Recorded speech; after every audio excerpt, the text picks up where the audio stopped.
We have a building that took the place of the American Bible Institute. Now, the American Bible Institute was there for years, and it was a more mid-level building. But I think whoever was responsible for the American Bible Institute realized that the value was much greater by selling out to developers than to allow the building just to stay there.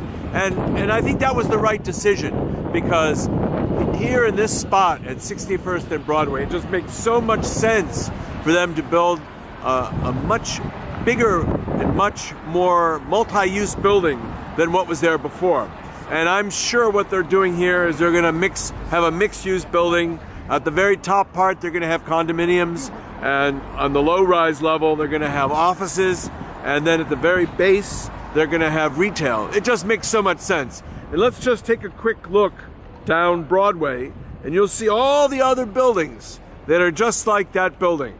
That's why it makes so much sense to have that building where it is as a new development, because you can see all along looking north on Broadway the huge buildings that are there, and it's just going to be a natural fit.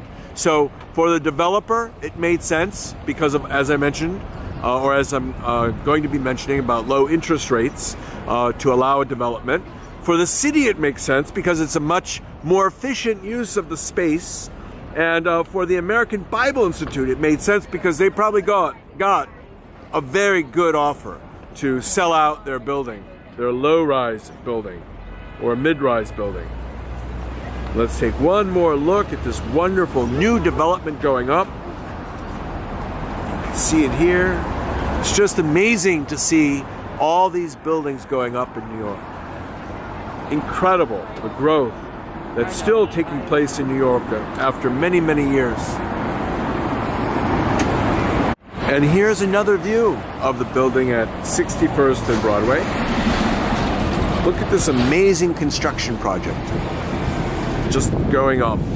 Well, in general, a lot of buildings in New York have like mushroomed, and it's because of the low interest rates worldwide that allows many construction projects that wouldn't have been viable 10, 15 years ago are viable now.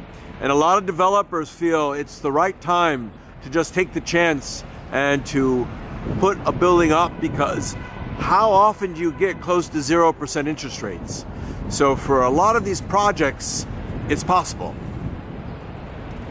And what's most interesting is this building is a matter of like luck. There was another building that was there for years and years, and they must have gotten a really great price to sell out to allow the development of this. But this building is very natural along Broadway.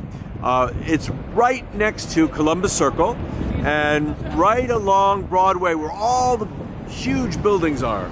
Lincoln Center is just like 1 block away. So it's perfect for those people who want a good pied-à-terre, just to relax and to enjoy New York, but yet not be inconvenienced by having to maintain their residence. This is another view of the building going up at 61st and Broadway. It's an amazing view, and it's an amazing building. Look at the height of this building and where they situated it. It's right across the street from 15 Central Park West, which when it was built was considered one of the best buildings in the city. Now it's a little bit later. Now you have all these buildings going up on 57th Street. So now it's not as prime as it was before. But this building going up right across the street from there at 61st and Broadway, now that looks good.